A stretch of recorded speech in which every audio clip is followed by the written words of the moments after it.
وقال تعالى في مقام آخر يا أيها الذين آمنوا كتب عليكم الصيام كما كتب على الذين من قبلكم لعلكم تتقون. وقال تعالى شهر رمضان الذي أنزل فيه القرآن هدى للناس وبينات من الهدى والفرقان. وقال النبي صلى الله عليه وسلم من صام رمضان إيمانا واحتسابا غفر له ما تقدم من ذنبه. محترم حاضرین جمعہ، بزرگوں، نوجوان ساتھیوں اور پیارے بچوں اور میری آواز سننے والی میری ماں اور بہنوں، اللہ رب العالمین کا بڑا کرم ہے اور اس کا بے پایا احسان ہے کہ جس نے ہمیں اور آپ کو رمضان المبارک جیسا بابرکت مہینہ عنایت فرمایا. میرے بھائیوں، یہ عربی سال کا 8واں مہینہ ہوتا ہے جسے ہم اور آپ رمضان المبارک کے نام سے پکارتے ہیں، اور اس مہینے کی بہت ساری خصوصیات ہیں اور بہت ساری برکات ہیں. اس مہینے کے بے شمار فضائل ہیں. آپ یوں سمجھیں کہ یہ مہینہ جو رمضان کا شروع ہوا ہے، جس کا آج پہلا جمعہ ہے، یہ پورا کا پورا مہینہ نیکیوں سے بھرا ہوا. جو لوگ نیکی کرنا چاہتے ہیں، قدم قدم پر ان کے لیے نیکی کے مواقع، نیکی کا موقع ہے، نیکی کا وقت ہے میرے بھائیوں. اور اس مہینے کے جو رمضان کا مہینہ ہے، اس پورے مہینے کے روزہ کو اللہ رب العالمین نے اپنے بندوں پر واجب قرار دیا ہے، فرض قرار دیا ہے. اور میں ہمیشہ کہا کرتا ہوں کہ فرض کا معنی یہ ہے، واجب کا معنی یہ ہے، اگر کسی عبادت سے متعلق آپ کو یہ بتلایا جائے، یہ کہا جائے کہ یہ عبادت ہمارے اور آپ کے اوپر واجب ہے، فرض ہے، یا یہ کہ اللہ تعالیٰ نے واجب کیا ہے، فرض کیا ہے، تو یہ سمجھ لینا چاہیے کہ اس کا کرنا ہمارے لیے ایک مسلمان ہونے کے ناطے ضروری. اگر ہم بلا کسی شرعی عذر کے اس عمل کو چھوڑ دیتے ہیں تو پھر ایسی صورت میں ہم اور آپ گنہگار ہوں. اور میں نے کہا جو چھوڑنے کی وجہ ہو سکتی ہے وہ شرعی عذر ہو سکتا ہے، اس کے علاوہ کسی آپ عذر کو سامنے رکھ کر اس عبادت کو، جیسے یہ رمضان کا مہینہ ہے، روزہ واجب ہے، تو بلا عذر شرعی کے کوئی مرد یا کوئی عورت روزہ میرے بھائیوں نہیں چھوڑ سکتی. حضرت عبداللہ ابن عمر رضی اللہ تعالی عنہما کی حدیث ہے، صحیح بخاری کی روایت ہے. کہتے ہیں کہ اللہ کے رسول صلی اللہ علیہ وسلم نے بیان فرمایا، بنی الاسلام علی خمس شہادت ان لا الہ الا اللہ واقام الصلاۃ وایتاء الزکاۃ والحج وصوم رمضان. رواہ البخاری. صحیح بخاری کی روایت ہے. اس حدیث سے یہ پتہ چلتا ہے کہ اسلام کے 5 ارکان ہیں، یعنی اسلام 5 ستون کے اوپر قائم ہے، 5 پلر کے اوپر قائم ہے، اور ان 5 پلرز میں سے ایک پلر رمضان کا روزہ ہے. اللہ کے رسول صلی اللہ علیہ وسلم نے کہا، بنی الاسلام علی خمس، کہ اسلام کی بنیاد چیزوں پر ہے، 5 امور پر ہے، 5 کاموں پر ہے، اور اللہ کے نبی صلی اللہ علیہ وسلم نے یہ کے بعد دیگرے ان 5 چیزوں کی وضاحت فرمائی۔ سب سے پہلے کہا اللہ کے نبی صلی اللہ علیہ وسلم نے شہادت لا الہ الا اللہ وان محمد رسول اللہ، کہ سب سے پہلی بنیاد یہ ہے کہ آدمی اس بات کی گواہی دے کہ اللہ کے علاوہ کوئی معبود برحق نہیں ہے۔ اگر کوئی ذات ہے جس کی عبادت کی جائے گی تو وہ صرف اور صرف میرے بھائی اللہ کی ذات ہے، اور ساتھ ہی اس بات کی گواہی دینا کہ محمد صلی اللہ علیہ وسلم اللہ تعالیٰ کے بندے اور اس کے رسول ہے، یہ اسلام کی پہلی بنیاد۔ اس کے بعد اللہ کے نبی صلی اللہ علیہ وسلم نے کہا وَإِقَامِ الصَّلَاةِ، کہ کلمہ شہادت کی گواہی دینے کے بعد ہر مسلمان کے لیے ضروری ہو جاتا ہے، ہر مسلمان کے اوپر یہ واجب ہے، فرض ہے کہ نماز قائم کرے۔ وَإِقَامِ الصَّلَاةِ، نماز قائم کرے۔ ایسا نماز قائم کرنے کا مطلب یہ ہے کہ نماز پڑھنے کا جو صحیح طریقہ ہے اور صحیح جو ضابطہ ہے، سنت کا جو طریقہ ہے، نماز کے جو واجبات ہے، فرائض ہے، سنن ہے، مستحبات ہے، ان چیزوں کو سامنے رکھتے ہوئے نماز پڑھی جائے، تب جا کے آپ کی نماز قبول ہوتی ہے اور نماز پر پورا ثواب ملتا ہے۔ اللہ کے نبی صلی اللہ علیہ وسلم نے کہا وَإِقَامِ الصَّلَاةِ، اسلام کی دوسری بنیاد یہ ہے کہ آدمی نماز کو قائم کرے اور آدمی بلا وجہ کے نماز نہ چھوڑے۔ آج دیکھیں ہم اور آپ سب مسلم سوسائٹی کے اندر رہتے ہیں، مسلم سماج کے اندر رہتے ہیں، مسلم محلوں میں رہتے ہیں۔ آج دیکھ رہے، جائزہ لے، محاسبہ کرے، ہم نے کہا اور آپ نے کہا، ہر آدمی محاسبہ کرے کہ کتنے لوگ نماز پڑھتے ہیں۔ جبکہ جس طرح روزہ ایک اسلام کا رکن ہے، اسی طرح روزہ سے پہلے نماز اسلام کا رکن ہے، لیکن آج بیشتر مسلمان، بہت سارے مسلمان، چاہے وہ مرد ہو یا ایک خواتین ہو، وہ بے نمازی ہے، تارک صلاۃ ہے، مسجد سے کوئی ناتا رشتہ نہیں ہے، مسجدیں ویران ہیں، مسجدیں خالی پڑی رہتی ہیں، سوائے 2 لوگوں کی کوئی نہیں ہوتا، اور پھر لوگ ڈنڈے کے چوٹ پر کہتے ہیں ہم مسلمان ہیں۔ میرے بھائیوں، میں یہ احساس دلانا چاہتا ہوں اور آپ کے ذہن و دماغ میں یہ بات اچھی طرح بیٹھانا چاہتا ہوں کہ جس طرح روزہ ہمارے اور آپ کے اوپر فرض ہے اور اس کے لیے تیاری کرتے ہیں، اس کا خاصا اہتمام کرتے ہیں اور ہمارے چہروں پر خوشیاں ہوتی ہے، اسی طرح کی تیاری، اسی طرح کی خوشی، اسی طرح کی مسرت میرے بھائیوں ہر مسلمان کے چہرے پر اور اس کی ذات پر نماز کے لیے ہونی چاہیے۔ اور اس طرح کا منظر جو آج ہمارے سامنے نظر آ رہا ہے، جمعہ میں نظر آ رہا ہے، اور اکثر لوگ، اکثر مسلمان مسجدوں کے اندر موجود ہے، یہی منظر میرے بھائیوں 5 وقتہ نمازوں میں ہونا چاہیے اور عام دنوں میں بھی ہونا چاہیے، اس لیے کہ نماز مسلمانوں کی سب سے بڑی پہچان ہے۔ اللہ کے نبی صلی اللہ علیہ وسلم نے کہا وَإِقَامِ الصَّلَاةِ، خاص طور سے اس رمضان کی بات کریں، روزے کی بات کریں، میرے بھائیوں بہت سارے نوجوان ایسے مل جائیں گے، بہت سارے نوجوان جن سے اگر آپ پوچھیں گے کہ روزہ ہے، وہ بہت پورے اعتماد کے ساتھ اور پورے اصول کے ساتھ اور پوری توانائی کے ساتھ کہیں گے ہم روزہ سے، لیکن بہت سارے لوگ ایسے نوجوان نماز نہیں پڑھتے۔ اور میں نے کہا ہے اور اہل علم نے لکھا ہے کہ جو لوگ روزہ رکھتے ہیں نماز نہیں پڑھتے ہیں، ممکن ہے کہ ایسے لوگوں کا روزہ قبول نہ کیا جائے، اللہ رب العالمین قبول نہ کرے۔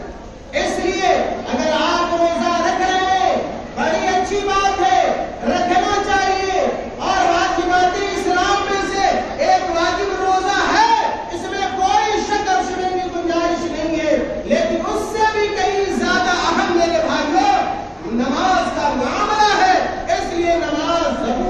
ہے صرف رمضان کے دنوں ہی میں نہیں، بلکہ جس طرح آپ رمضان میں مسجدوں کو آباد کرے، مسجدوں سے آپ کا تعلق ہوتا ہے اور ہوگا، اسی طرح دیگر مہینوں میں بھی ہمارا آپ کا رشتہ اور تعلق مسجدوں سے میرے بھائیوں باہر رہنا چاہیے۔ اللہ کے نبی صلی اللہ علیہ وسلم نے کہا وَإِقَامِ الصَّلَاةِ وَإِيتَاءِ الزَّكَاةِ، پتہ یہ چلا کہ اسلام کی پہلی بنیاد کلمہ شہادت کی گواہی دینا ہے، دوسری بنیاد نماز قائم کرنا ہے، تیسری بنیاد وَإِيتَاءِ الزَّكَاةِ، زکات دینا ہے۔ اور یہ مہینہ رمضان مبارک کا مہینہ میرے بھائیوں زکات کا مہینہ ہے۔ اگر اللہ تعالیٰ نے آپ کو اور ہمیں اگر مال و دولت دی ہے اور اتنی دولت ہے جس کے اوپر اگر زکات واجب ہوتی ہے، میرے بھائیوں ہم بخیلی نہ کریں، میری ماں آپ بخیلی نہ کرو، یہ پیسہ یہی رہ جانے والا ہے، کسی کا خزانہ اس کے ساتھ قبر میں نہیں گیا ہے۔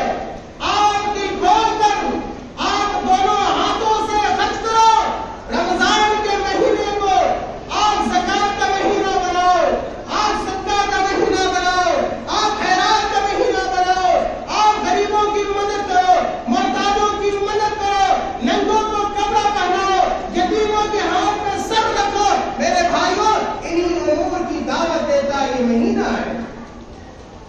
اللہ کے نبی صلی اللہ علیہ وسلم نے کہا وَإِيتَاءِ الزَّكَاةِ، اسلام کی تیسری بنیاد یہ ہے کہ آدمی زکات دے۔ والحج، چوتھا رکن اسلام کا یہ ہے کہ اگر اللہ تعالیٰ نے آپ کو دولت دی ہے اور اتنی دولت دی ہے کہ آپ بیت اللہ جا سکتے ہیں، حج کر سکتے ہیں، عمرہ کر سکتے ہیں، میرے بھائیوں آپ کو حج کرنا چاہیے، اور حج کرنا بھی اسلام کے ارکان میں سے چوتھا رکن ہے۔ اللہ کے نبی صلی اللہ علیہ وسلم نے کہا وَصَوْمِ رمضان، اور اسی نقطے کو بیان کرنے کے لیے میں نے صحیح بخاری کی یہ روایت آپ کے سامنے رکھی ہے تاکہ بتلایا جا سکے کہ یہ رمضان کا روزہ ارکان اسلام میں سے پانچواں رکن ہے میرے بھائیوں۔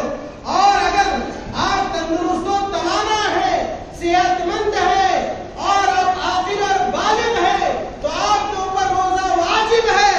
آپ روزے کی ناقدری نہ کرے، یا کہ روزہ خوری نہ کرے اور اپنے آپ کو جھوٹ موٹ کا بیمار بنانے کی کوشش نہ کرے، ہوٹلوں میں پردے کے پیچھے جا کر نہ کھائیں، اپنے گھروں کے اندر خواتین سے زبردستی پکوا کر آپ نہ کھائیں، بلکہ روزے کا احترام کریں، جس کا اجر اور اس کا ثواب میرے بھائیوں بہت سے آتا ہے۔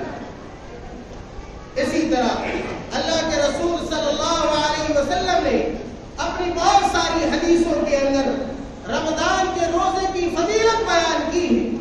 ان حدیثوں میں سے چند بعض حدیثیں آپ کے سامنے پیش کی جائیں گی، جن سے یہ پتہ چلے گا کہ کتنی اہمیت کا حامل یہ مہینہ ہے، رمضان کا مہینہ ہے میرے بھائیوں۔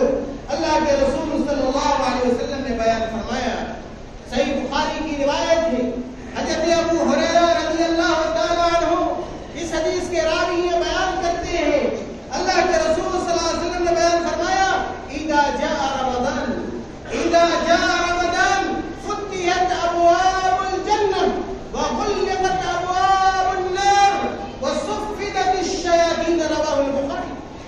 اللہ کے رسول صلی اللہ علیہ وسلم نے بیان فرمایا جب رمضان کا مہینہ آتا ہے، جب رمضان کا مہینہ داخل ہو جاتا ہے تو اللہ رب العالمین جنت کے دروازوں کو کھول دیتا ہے۔ فتحت ابواب الجنہ، جنت کے دروازے کھول دیے جاتے ہیں۔ آپ دیکھیں گے جب رمضان کا مہینہ آتا ہے یا آ چکا ہے، وہ لوگ جو مسجدوں سے دور تھے، وہ لوگ جو قرآن سے دور تھے، وہ لوگ جو صدقہ اور خیرات سے دور تھے، ایسے لوگ جن کا مسجد سے کوئی تعلق نہیں تھا اور اسی طرح نیکی کے کاموں سے کوئی تعلق نہیں تھا، ایسے لوگ بھی خوشا اور بڑے آرام سے مسجد کی طرف رواں دوا ہو جاتے ہیں، مسجد کی طرف مائل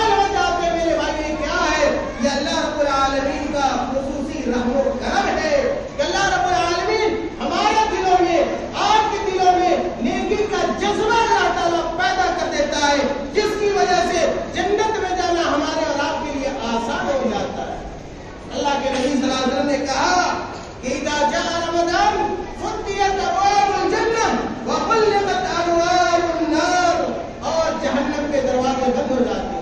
اللہ تعالیٰ اپنی خاص توفیق سے جہنم کے دروازے کو بند کر دیتا ہے، گناہوں کی طرف ہمارا رات کا میلان رجحان میرے بھائیوں ختم ہو جاتا ہے، یعنی یہ بہت کم ہو جاتا ہے۔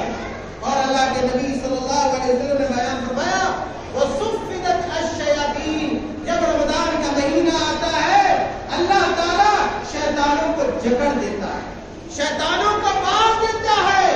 جس طرح عام دنوں میں شیطان ہمیں اکساتا ہے، شیطان ہمیں ابھارتا ہے، ہمیں برائیوں کی طرف لے جاتا ہے، گناہوں کی طرف لے جاتا ہے، اس رمضان کے مہینے میں اللہ رب العالمین اس شیطان کی صلاحیت کو محدود کر دیتا ہے، شیطان کی اس صلاحیت کو اللہ تعالیٰ ختم کر دیتا ہے۔ اللہ کے نبی صلی اللہ علیہ وسلم نے کہا وَصُفِّدَتِ الشَّيَاطِينُ کہ اس رمضان کے مہینے میں شیطانوں کو اللہ تعالیٰ جکڑ دیتا ہے۔ اسی طرح آپ دیکھیں اللہ کے رسول صلی اللہ علیہ وسلم بیان فرماتے ہیں کہ اللہ تعالیٰ نے اس امت میں رمضان کی مناسبت سے چند ایسی چیزیں عطا کی اس امت کو، امت مسلمہ کو، ہمیں اور آپ کو، جن خصوصیات سے دوسری امتیں میرے بھائیوں محروم رہی ہیں۔ اللہ کے نبی صلی اللہ علیہ وسلم نے کہا اعطیت امتی خمس خصال فی رمضان لم تعطہن امت من الامم قبلها، خلوف فم الصائم اطیب عند اللہ من ریح المسک۔ اللہ تعالیٰ نے ہمیں اور آپ کو جو نوازا ہے، جو خصوصیات دی ہیں اس رمضان کے مہینے میں میرے بھائیوں، ان خصوصیات میں سے، ان امتیازات میں سے ایک یہ بھی ہے کہ جب آدمی روزہ رکھتا ہے، یقیناً ہم اور آپ روزے سے احساس ہو رہا ہوگا کہ روزہ رکھنے کی وجہ سے آدمی کا پیٹ خالی ہوتا ہے، آدمی کا معدہ خالی ہوتا ہے، اور جب آدمی کا معدہ خالی ہوتا ہے اس کے منہ سے بدبو آتی ہے، اس کے منہ سے بدبو آتی ہے۔ لیکن ہم نے جو پیاس کو برداشت کیا ہے، ہم نے تو بھوک کو برداشت کیا میرے بھائی، اللہ کے لیے کیا ہے، اللہ کے لیے کیا ہے، اس لیے معدہ خالی ہونے کی وجہ سے جو بدبو منہ میں پھوٹتی ہے، دیکھیے وہ بدبو اللہ تعالیٰ کو کتنی عزیز ہے۔ اللہ کے نبی صلی اللہ علیہ وسلم کہتے ہیں کہ خلوف فم الصائم اطیب عند اللہ من ریح المسک، مشک دیکھا ہوگا آپ لوگوں نے، خوشبو کی ایک قسم ہے اور اعلیٰ درجے کی خوشبو ہے۔ اگر آپ اس خوشبو کو لگا لیں اور کسی راستے سے جائیں، ہر آدمی آپ سے یہ سمجھے گا کہ اس آدمی نے مشک لگایا ہے، خوشبو استعمال کیا ہے، اور دور دور تک آپ کی خوشبو میرے بھائیوں محسوس کی جائے گی۔ تو اللہ کے نبی صلی اللہ علیہ وسلم نے کہا کہ روزہ دار کے منہ سے آنے والی جو بدبو ہوتی ہے اللہ تعالیٰ اس کو مشک کی خوشبو میں تبدیل کر دیتا ہے، اور یہ فضیلت میرے بھائیوں اس امت کو حاصل ہے، یہ فضیلت کسی دوسری امت کو حاصل نہیں ہو سکتی۔ اسی طرح اللہ کے نبی صلی اللہ علیہ وسلم کہتے ہیں کہ وَتَسْتَغْفِرُ لَهُمْ الْمَلَائِكَةُ حَتَّى يُفْطِرُوا، کہ جب اس امت کے لوگ روزہ رکھتے ہیں، روزے سے ہوتے ہیں، روزے کی حالت میں ہوتے ہیں، اللہ تعالیٰ کے فرشتے ان کے لیے استغفار کرتے ہیں۔ آپ کو فرشتے نظر نہیں آ رہے ہیں، آپ کے دائیں موجود ہوں گے، بائیں موجود ہوں گے، آگے موجود ہوں گے، پیچھے موجود ہوں گے، تمام روزہ داروں کے ارد گرد اللہ تعالیٰ نے فرشتوں کو متعین کر رکھا ہے، اور وہ فرشتے اللہ کی اجازت سے روزہ داروں کے لیے استغفار کرتے ہیں۔ کیا مطلب استغفار کرتے ہیں؟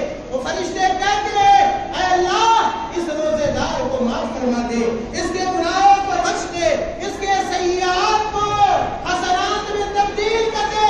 یہ فرشتوں کی ڈیوٹی ہے، اور روزہ داروں کے لیے وہ فرشتے دعاؤں میں لگے ہوئے ہیں۔ وَتَسْتَغْفِرُ لَهُمْ الْمَلَائِكَةُ حَتَّى يُفْطِرُوا، اور یہ فرشتے دعا کرتے رہتے ہیں، دعا کرتے رہتے ہیں، یہاں تک کہ افطار کا وقت آ جاتا ہے۔ افطار تک فرشتے روزہ داروں کے لیے دعا کرتے ہیں۔ اس کے بعد اللہ کے نبی صلی اللہ علیہ وسلم نے کہا وَيُزَيِّنُ اللَّهُ كُلَّ يَوْمٍ جَنَّتَهُ وَيَقُولُ کہ اللہ رب العالمین ہر دن جنت کو سنوارتا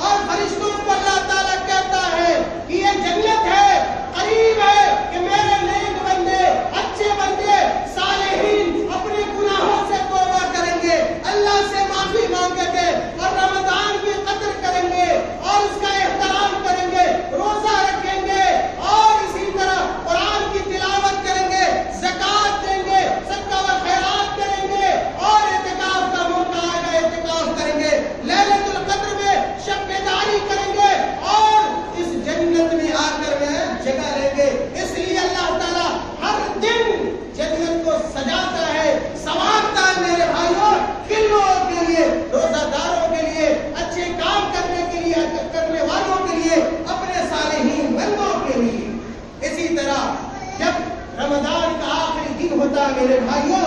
اللہ کے نبی صلی اللہ علیہ وسلم نے کہا وَيُغْفَرُ لَهُمْ فِي آخِرِ لَيْلَةٍ. جب رمضان کا آخری دن ہوتا ہے، جب روزہ دار اپنے روزے سے فارغ ہو جاتا ہے، پورے مہینے کا روزہ رکھ لیتا ہے، تو اللہ تعالیٰ اس بندے کو اس کی ڈیوٹی کا، اس کے کام کا، اس کے روزے کا اللہ تعالیٰ پورا بدلہ دے گا، اور ایسے بندے کو اللہ تعالیٰ میرے بھائیوں معاف کر دے گا، جیسا کہ اللہ کے رسول صلی اللہ علیہ وسلم نے بیان فرمایا. اور علامہ محمد صالح العثیمین رحمۃ اللہ علیہ نے اس حدیث کو شواہد کی بنیاد پہ صحیح قرار دیا ہے. اللہ کے رسول صلی اللہ علیہ وسلم نے بیان فرمایا یہ روزہ غنیمت سمجھو میرے نوجوان ساتھیوں، غنیمت سمجھو، موبائلوں کو اٹھا کر پھینک دو، کہیں دور رکھ دو.